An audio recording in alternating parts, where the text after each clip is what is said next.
Molecule as vibrating rotator, ठीक है। और इसी के अंदर हम लोग वाइब्रेशनल स्पेक्ट्रल जो होता है किसी भी डायटोमिक मॉलिक्यूल का उसको पढ़ेंगे। और इसके साथ साथ में आगे हम लोग PQR ब्रांचेस जो होते हैं उसको हम लोग देखने जाएंगे, ठीक है। तो हम लोग क्या देखने वाले हैं, वाइब्रेटिंग स्पेक्ट्रा देखने वाले हैं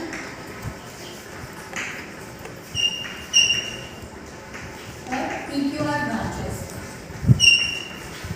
कि कैसे इसके ऊपर बेस करके हम ब्रांचेस को यानी कि स्पेक्ट्रा को इन ब्रांचेस पर डिवाइड करते हैं। तो मेनली हम ये दो चीज़ें देखने जा रहे हैं अभी, ठीक।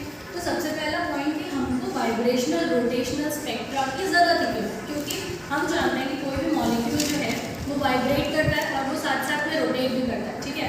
या तो सिर्फ वाइब्रेट करता है या सिर्फ रोटेट करता है, ठीक है। इस तरह की चीज़ें हमने सुन रखी है किसी भी मॉलिक्यूल के बारे में।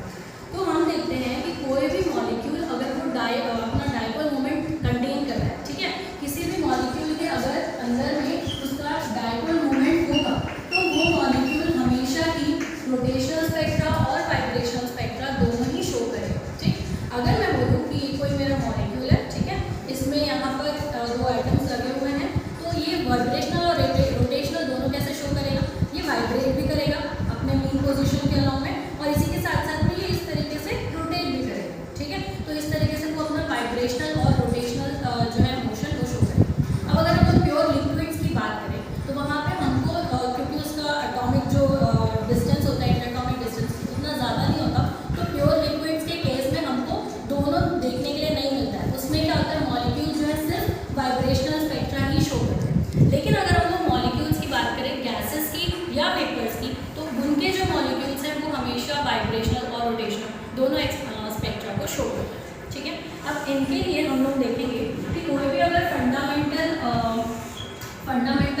बैंड की हम लोग बात करें तो हमको कुछ इस तरीके से देखने के लिए मिलता है, ठीक है। एक्सपेरिमेंटली ये देखा गया कि कोई फंडामेंटल बैंड जो है वो कुछ ऐसा दिख रहा था, इसको हम लोग ओवरटोन कहते हैं, ठीक है। और ये है हमारा फंडामेंटल बैंड। अब फंडामेंटल बैंड को जब और ज़्यादा मैग्नीफाई किया गया, ठीक है, तो ये स्पेक्ट्रा कुछ ऐसी थी। हम लोग सिर्फ अभी इस पोर्शन को मैग्नीफाई करने जा रहे हैं, ठीक है। तो ये हमको कैसा दिखाई दिया कि यहाँ पे कुछ ऐसे क्लोज लाइन थे, थोड़ा सा गैप मिला और फिर यहाँ से लाइन जो है उनका सेपरेशन बढ़ता है। मतलब पहले दूर दूर का लाइन, फिर थोड़ा सा क्लोज आया, उसके बाद फिर यहाँ पे छोटा सा गैप दिखाई दिया, उसके बाद फिर जो लाइन का डिस्टेंस है वो स्पेसिंग इंक्रीज हो गई। तो कुछ इस तरह का स्पेक्ट्रा हम लोग को देखने के लिए मिला, ठीक। तो ये स्पेक्ट्रा क्यों दिख रहा है, इसका ही आंसर हम लोग वाइब्रेशनल रोटेशनल स्पेक्ट्रा में स्टडी करेंगे, ठीक। तो ये जो फंडामेंटल सीरीज है ये सारी की सारी इस एक बैंड के अंदर में हम लोग को देखने के लिए मिलती है। तो यही जो पूरा सीरीज है, इस सीरीज को मिला के हम लोग स्पेक्ट्रा बोलते हैं, fundamental spectra of vibrating and rotating molecules, ठीक है। अब इसका हम लोग डेरिवेशन एक छोटा सा देखते हैं कि इसकी एनर्जी हम कैसे फाइंड आउट कर सकते हैं। तो अगर हम लोग इसका एनर्जी फाइंड आउट करने का सोचें तो हमको क्या करना पड़ेगा, जो कंबाइंड इफेक्ट हमको देखने के लिए मिलेगा किसी का भी वाइब्रेशन और रोटेशन को मिला करके, वो हम लोग इसमें एनर्जी निकालेंगे। क्योंकि हमारे पास प्रीवियस सेक्शन में हमने वाइब्रेशनल जो स्पेक्ट्रा होता है उसकी एनर्जी की वैल्यू हमने निकाल रखी है, ठीक है। रोटेशनल जो स्पेक्ट्रा होता है उसकी एनर्जी की वैल्यू भी हमने निकाल रखी है। तो जब हम इसको साथ में पढ़ेंगे तो कुछ नहीं होता, वो दोनों का बस सम होता है, ठीक है। तो ई टोटल अगर हम लोग फाइंड करेंगे तो ई टोटल जो होगा वो होगा ई जो कि वाइब्रेशन से हमको मिलता है और सम ई जो कि रोटेशन से हमको मिलता है, ठीक है। तो इसकी वैल्यू होती है n plus 1/2 h mu naught और इसकी वैल्यू होती है j प्लस 1 b, ठीक है।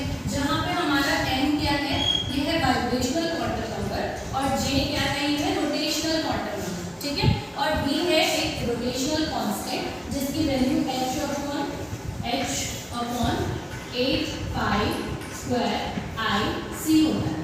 This is equal to b and this is rotational constant, ठीक है। अब ये क्या है, ये है इनर्शिया, मोमेंट ऑफ इनर्शिया किसी भी मॉलिक्यूल के लिए और इसकी फ्रीक्वेंसी, लाइट की फ्रीक्वेंसी, ठीक है। इस सबको मिला के हमारा ये b बनता है जो कि यहाँ पे है, ठीक है। तो हमारा जो एक्सप्रेशन है ई टोटल का, वो अगर हम लोगों को चेंज इन एनर्जी निकालना हो, ठीक है, रोटेशनल और वाइब्रेशनल से जो हमारे पास ई का वैल्यू आ रहा है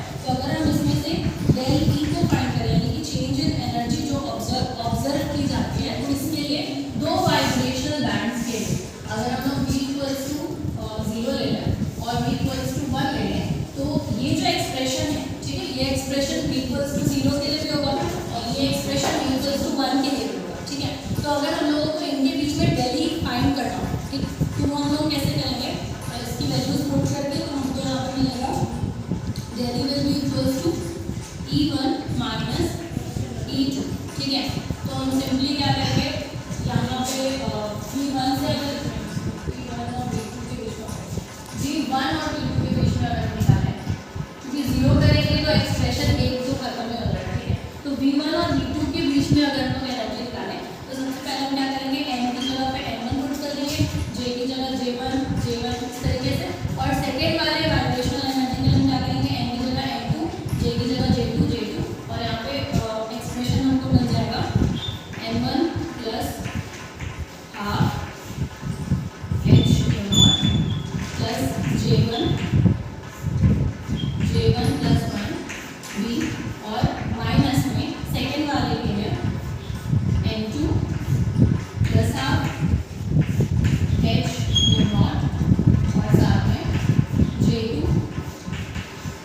प्लस 1, ठीक है, ऐसे करके मिल जाएगा एक्सप्रेशन। अब हम लोग इसको क्या करेंगे, n1 और n2 यानी यहाँ पे h न्यू नॉट और h न्यू नॉट दोनों है तो उसको कॉमन निकाल सकते हैं।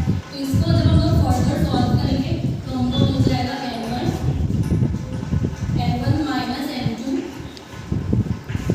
h new not plus v j1 plus 1 plus minus j2 plus, ठीक है। अब इसको हम लोग क्या कर सकते हैं, ये तो एक्सप्रेशन हमारा एक निकल गया, इसको हम लोग आगे फर्दर जब सॉल्व करेंगे कुछ नहीं करना है, ऐसे ही छोड़ना, ठीक है।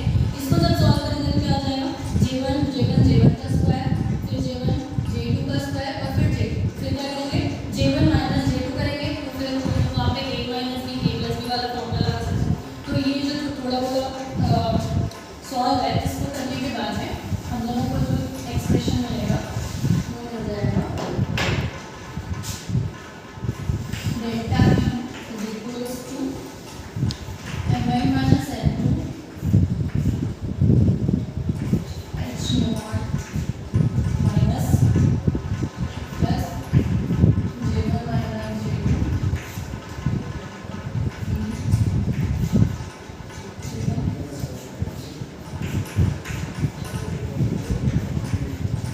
ठीक है। तो यहाँ पर मैंने कुछ खास नहीं किया है, सिर्फ a1 minus a2 a square minus b square का फॉर्मूला लगा के j1 माइनस j2 को कॉमन ले लिया, ठीक है। तो यहाँ हम लोगों को एक डेल ई का एक्सप्रेशन मिल गया। अब इसी में अगर हम लोग ट्रांजिशन फ्रीक्वेंसी जो है सबका मॉलिक्यूल की अगर उसको फाइंड करें तो हमको पता है E is equals to h nu होता है, तो वहाँ से अगर फ्रीक्वेंसी की वैल्यू हम निकालना चाहें तो वो E अपॉन h हो जाएगा। तो हमारी वैल्यू क्या होगी, अगर हम लोग फ्रीक्वेंसी की वैल्यू निकालना चाहें तो it is del E upon में h, तो ये क्या हो जाएगा, यहाँ से देखो h कैंसिल हो जाएगा और यहाँ पे एंड में b में h आ जाएगा, ठीक है। तो ये हो जाएगा expression n1 minus n2 h upon new not, sorry h new not j1 minus j2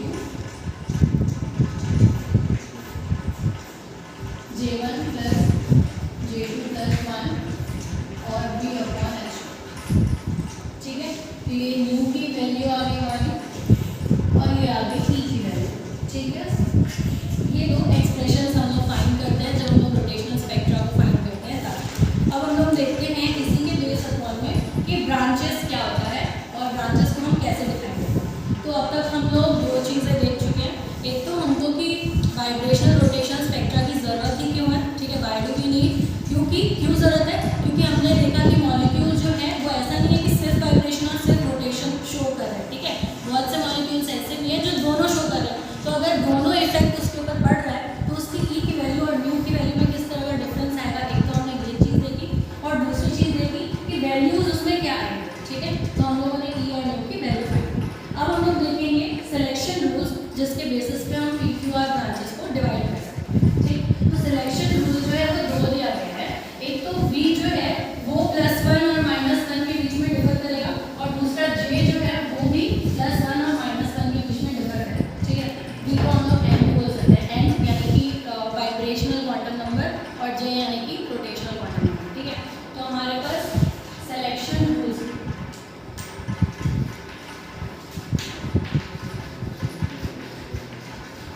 selection rules दो गिवन है, एक तो n की वैल्यू +1 -1 होनी चाहिए और दूसरी j की वैल्यू +1 -1 होनी चाहिए। यानी ये ही जब वैल्यूज होंगे तो हमारा ट्रांजिशन जो है वो अलाउड होगा, अदरवाइज ट्रांजिशन नॉट अलाउड होगा। ठीक है, इसके बेसिस पे हम लोग देखेंगे।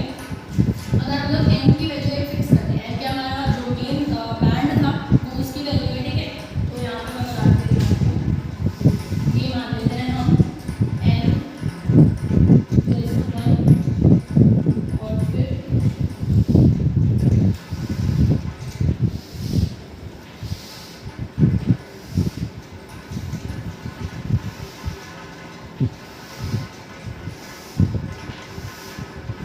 इसको हम लोग बोलते हैं n = 1 के लिए और ये पूरी बैंड जो है n = 0 के लिए।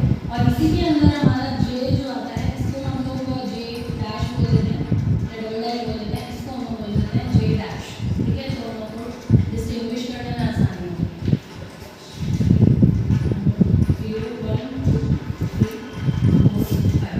तो क्या होता है, जो दो बैंड हम लोग पहले देखते थे n और n2, n1 और n2 या n0 और n1, इसकी जगह पे इसके साथ में इसके अंदर ही हमको रोटेशनल के भी बैंड्स हम स्ट्रिंग्स जो है वो दिखाई देंगे। तो इन दोनों के बीच में और भी न्यूमरस स्ट्रिंग्स होंगे और यही जो है मिला के पूरा एक बैंड फॉर्म करेगा और यहाँ पे ये सारे मिला के दूसरा बैंड फॉर्म करेगा।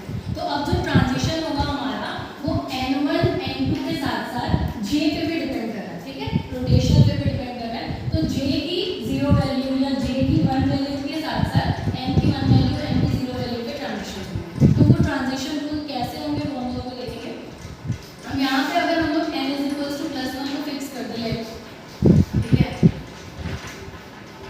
तो j के लिए हमारे पास दो वैल्यूज हैं, एक है +1 और एक है -1। ठीक है, तो नोमेनक्लेचर के अकॉर्डिंग जो नोमेनक्लेचर दिया गया है उसके अकॉर्डिंग जो +1 वाला ब्रांच है उसको हम लोगों ने नाम दे दिया है r ब्रांच। ठीक है, सिंपली, और इसका नोमेनक्लेचर हमने दे दिया है p ब्रांच।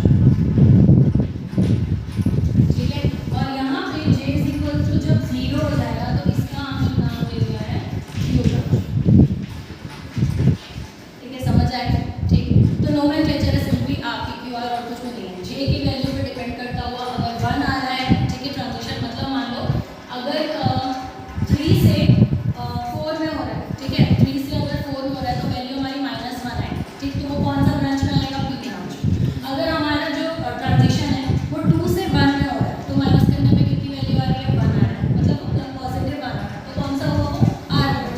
अगर मान लो j = 0 से j = 0 पे हो, मतलब j डैश = 0 से j डबल डैश = 0 पे हुआ, तब ट्रांजिशन कौन सा होगा, 0, तो वो q ब्रांच होगा। क्यों, क्योंकि वो इन के बीच में आ रहा है, 0 - 0 = 0, और ये चीज़ जो है वो अलाउड नहीं है। ठीक है, j डैश = 0 से डबल डैश = 0 पे अलाउड नहीं है ट्रांजिशन। इसी वजह से हम लोग जब फंडामेंटल देखे थे बैंड तो हम लोगों को कुछ ऐसा दिखाई दिया। ये जो बीच में गैप दिखा था ना, इसका मतलब कुछ नहीं है, इसका मतलब है कि यहाँ पे लाइंस का बैंड्स का मिसिंग। ठीक है, और उस मिसिंग को ही हमने क्या नाम दे दिया है, क्यू ब्रांच। ठीक है, तो यही है हमारा p, q और r ब्रांचेस। ठीक, अब इसी के अकॉर्डिंग हम लोग देख सकते हैं ट्रांजिशन कैसा होगा। तो हम लोग 3 से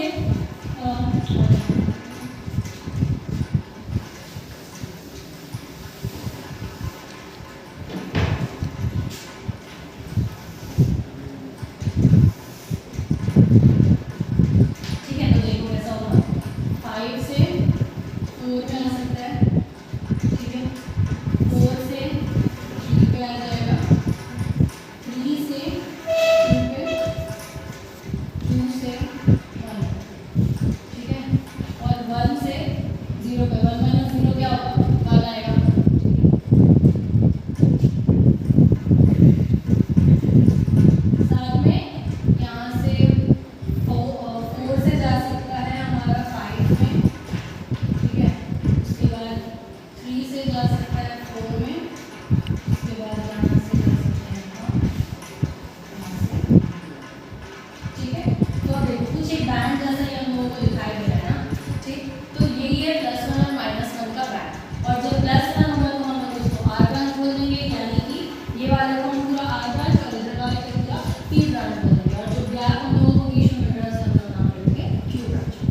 और यहाँ पे हम न्यू नॉट ले लेते हैं।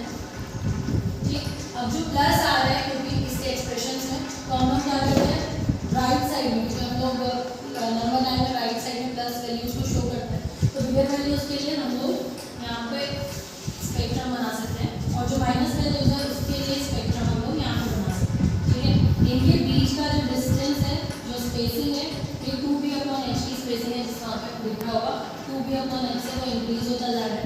ठीक है, यहाँ पे भी 2b/h। और हम लोग अगर v0 के बाद इधर और यहाँ की जो फर्स्ट टाइम हमको देखें तो क्या हो जाएगा 4b/h।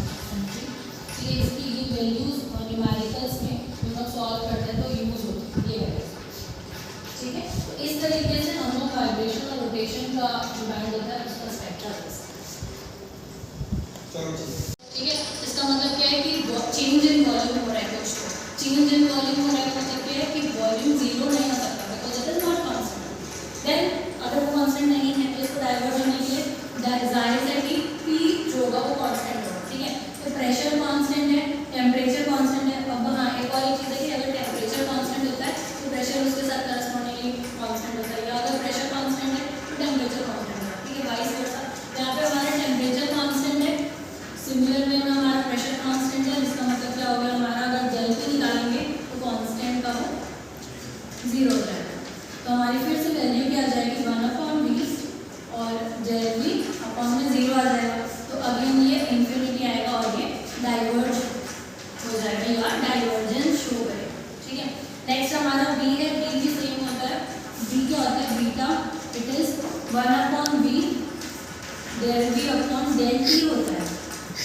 ठीक है, यहाँ पे फिर वही सेम चीज़ है, प्रेशर अगर कांस्टेंट है तो टेम्परेचर कांस्टेंट होगा और टेम्परेचर कांस्टेंट है तो 0 के डाइवर्ज हो जाएगा, इसकी वजह से आपको इन्फिनिटी मिलेगी और डाइवर्ज। ठीक है, ग्राफ तीनों का सेम बनेगा जो मैंने आपको थोड़ी देर बताया। ठीक, this is your first order phase transition. अब हम सेकेंड ऑर्डर देखते हैं, सेकेंड ऑर्डर भी सिमिलर है।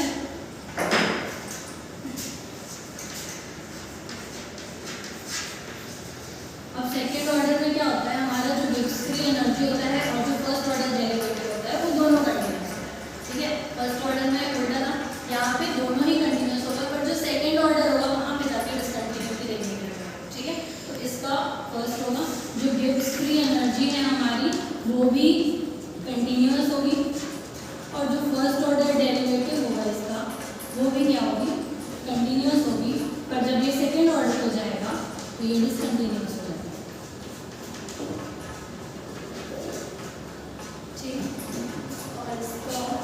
इसका अपन अगर ग्राफ देखें तो कुछ ऐसा मिलेगा, डिसकंटिन्यूटी का सेकंड ऑर्डर में ग्राफ कुछ ऐसा आएगा।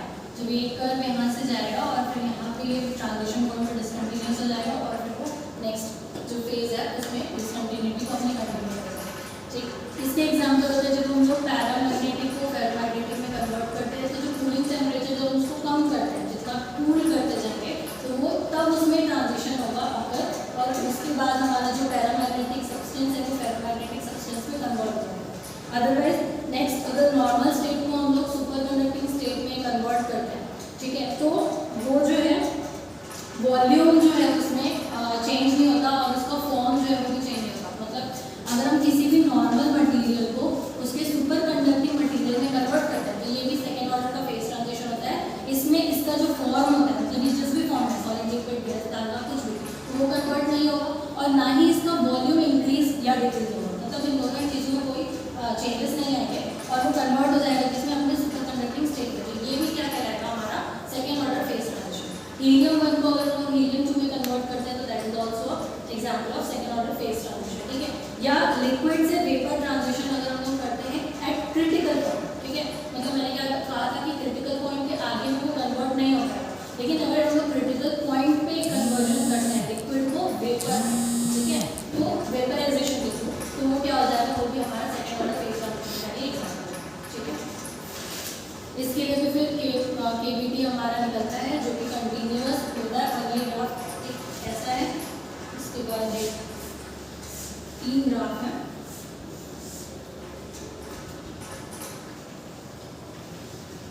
ठीक है, ये सी के लिए था विद रिस्पेक्ट टू टेम्परेचर, यहाँ पे के टी के लिए आ जाएगा और यहाँ पे के